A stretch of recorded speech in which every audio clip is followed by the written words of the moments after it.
Vice chancellor നിയമനവുമായി ബന്ധപ്പെട്ട കേസുകളുടെ നടത്തിപ്പിന് ഗവർണർക്ക് സർവകലാശാല ഫണ്ട് നൽകുന്നത് തടയാൻ CPIMന്റെ നീക്കം.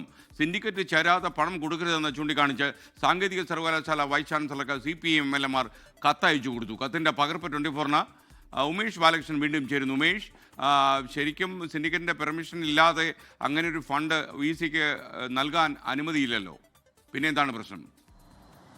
തീർച്ചയായും ഇല്ല.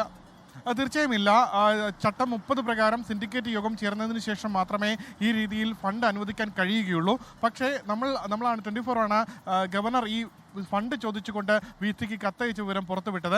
അതിനുശേഷം ഈ കത്ത് ഉപയോഗിച്ചുകൊണ്ട് ഫിനാൻസ് കമ്മിറ്റിക്ക് VC ഒരു കുറിപ്പ് എഴുതിയിട്ടുണ്ട്. അതായത് സിൻഡിക്കേറ്റ് യോഗം ചേരാതെ തന്നെ അടിയന്തരമായി VCയുടെ സ്വന്തം അധികാരം ഉപയോഗിച്ച് പണം നൽകാനുള്ള നീക്കം സാങ്കേതിക സർവകലാശാലയിൽ നടക്കുന്നുണ്ട്.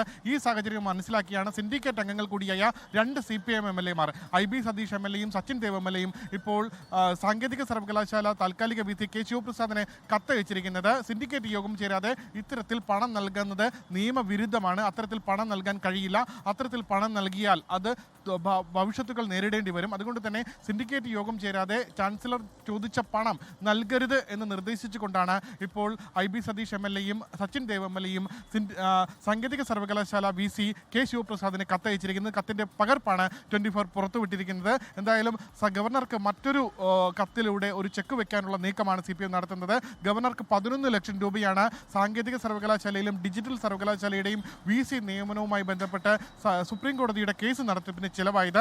ഈ തുക സാങ്കേതിക സർവകലാശാലയും ഡിജിറ്റൽ സർവകലാശാലയും 5.5 ലക്ഷം രൂപ വീതം നൽകണമെന്ന് ആവശ്യപ്പെട്ടുകൊണ്ടായിരുന്നു കത്തയച്ചത്. എന്തായാലും ഇതിൽ സിൻഡിക്കേറ്റ് യോഗം ചേരാതെ ഈ തീരുമാനം എടുത്തു കഴിഞ്ഞാൽ നിയമ നടപടി ഉൾപ്പെടെ സ്വീകരിക്കാനാണ് സിൻഡിക്കേറ്റ് അംഗങ്ങളുടെ തീരുമാനം. CPIM നിർദ്ദേശത്തെ തുടർന്നാണ് CPIM 2 MLAമാരും ഇപ്പോൾ K ശിവപ്രസാദിന് കത്തയച്ചിരിക്കുന്നത്. ഉമേഷ് ബാലകൃഷ്ണനാണ് വിവരങ്ങൾ നൽകിയത്. ലോകത്തെവിടെയായാലും ഏത് സമയത്തും 24 വാർത്തകളും ഓഗ്മെന്റഡ് റിയാലിറ്റി പാക്കേജുകളും എക്സ്പ്ലെയിനറുകളും വിശദമായി കാണാൻ ഞങ്ങളുടെ YouTube ചാനൽ നിങ്ങൾക്ക് സബ്സ്ക്രൈബ് ചെയ്യാം.